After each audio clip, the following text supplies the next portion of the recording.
Paz e bem, meus irmãos e minhas irmãs. Estamos na segunda-feira da 20ª semana do Tempo Comum, dia 17 de agosto. Hoje a família franciscana celebra Santa Beatriz da Silva. Ela foi fundadora da Ordem da Imaculada Conceição ou Concepcionistas.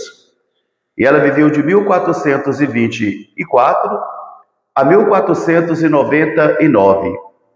E nós, capuchinhos, celebramos os nossos mártires da Revolução Francesa. Revolução que ocorreu entre 1789 a 1799, na qual foram martirizados os nossos irmãos Frei João Luís, Frei Protássio e Frei Sebastião.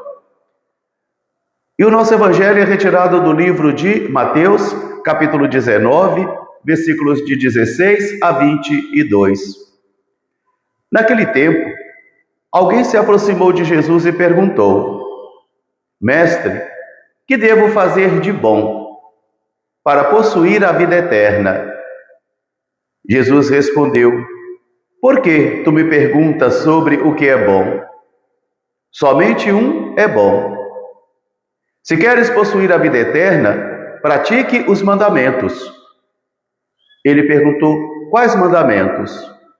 E Jesus respondeu: Não matarás, não cometerás adultério, não cobiçarás a mulher do próximo, não roubarás, amarás o teu próximo como a ti mesmo e também amarás teu pai e tua mãe.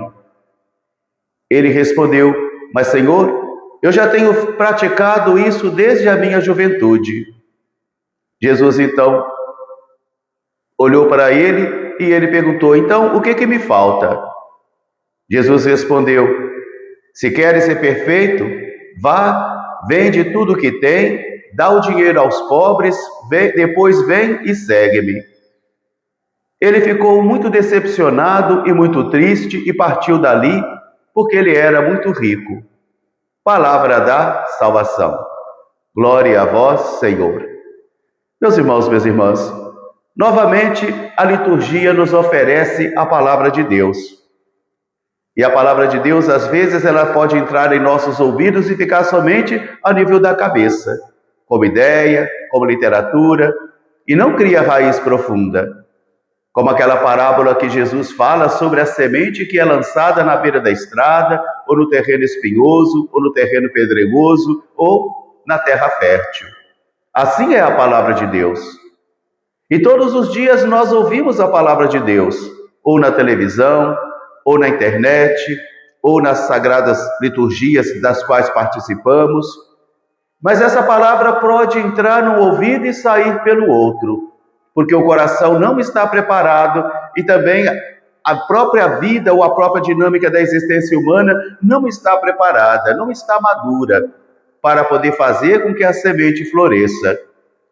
Por isso, na primeira leitura de hoje, ainda do profeta Ezequiel, nós encontramos o Senhor colocando Ezequiel numa situação muito difícil, onde o próprio Senhor diz: Eu vou tirar a luz dos teus olhos, e você não deverá manifestar o sofrimento, nem reclamar com ninguém, nem amaldiçoar o dia em que nasceste, mas deverás testemunhar para todos.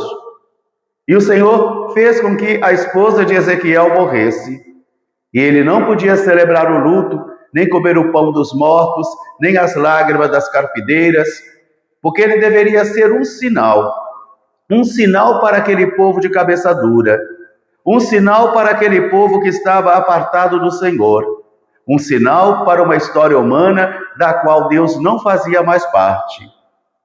E aqui está o mistério da existência de cada homem e de cada mulher, porque diante de Deus nós valemos aquilo que somos e cada um tem a sua sorte. Cada um tem a sua missão, e são missões diferentes, de modo que o Senhor estava agora exigindo naquele momento para Ezequiel uma missão que para mim seria muito difícil, e creio que para você também seria muito difícil: não chorar a morte de um ente querido, não reclamar da vida, não manifestar sofrimento e nem decepção com o Senhor. Porque quantas e quantas vezes, quando a corda está no nosso pescoço e quando nós estamos passando pelas tribulações da vida, nós renegamos o Senhor, nós duvidamos da existência do Senhor e até nos revoltamos contra Ele. Quantos corações revoltados contra Deus? Quantos corações que difamam a Deus, que não aceitam as decisões dele? E assim, nós não somos sinais para os demais. Nós não somos sinais para os outros. Porque nós só vamos realmente testemunhar a nossa fé nos momentos difíceis, nos momentos de tribulação. Aí sim, nós iremos mostrar para quem está ao nosso redor qual é a intensidade de nossa fé. E é dentro dessa ideia, então, que agora nós podemos mergulhar no Evangelho de hoje, que alguém que já pratica os mandamentos, alguém que já tem uma vida justa segundo a lei, alguém que já tem uma vida espiritual segundo a tradição, se aproxima diante de Jesus e pergunta: mestre, o que eu devo fazer para possuir a vida eterna? Ele acha, como muitos de nós, que a vida eterna é somente praticar obras. As obras dão veracidade à nossa fé. As obras dão credibilidade à nossa fé. Mas as obras não nos salvam. Isso aí o apóstolo Paulo nos ensinou muitas vezes. Mas também nós não podemos viver uma vida de fé sem obras. Uma complementa a outra. Uma depende da outra. Uma necessita da outra. Por isso a pergunta dele é: o que eu devo fazer de bom para possuir a vida eterna?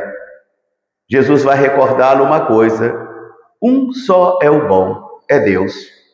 Um só é o bom, e bom com B maiúsculo, é Deus. De tal modo que as obras sim são muito importantes, mas elas não nos salvam.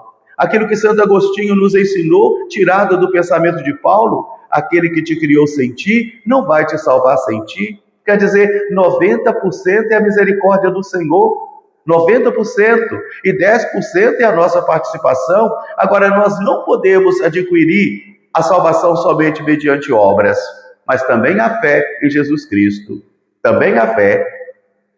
Por isso Jesus vai dizer: vai, viva os mandamentos. Ele pergunta ainda: quais mandamentos?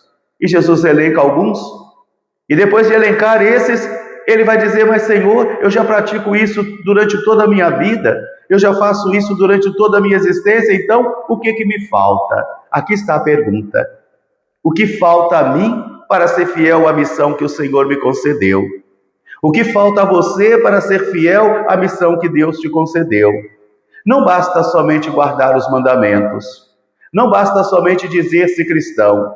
É preciso que esses mandamentos entrem na vida, fecunde toda a vida e transforme a existência da pessoa em testemunho, em seguimento.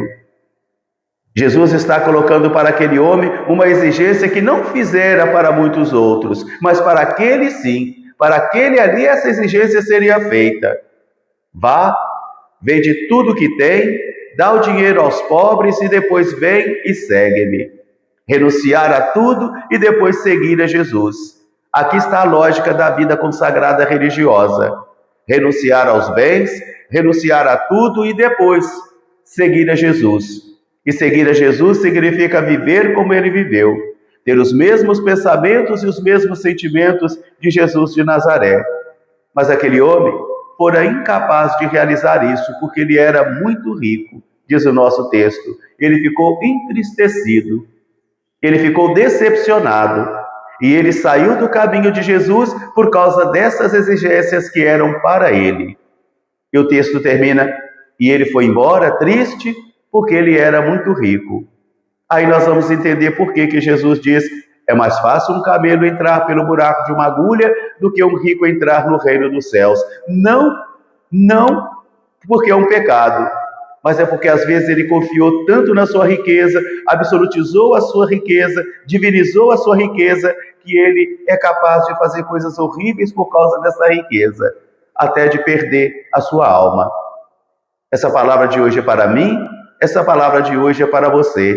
E essa palavra de hoje é para mim, para você, para nos ajudar a refletir sobre a nossa vida e refazer a nossa compreensão de seguimento de Jesus.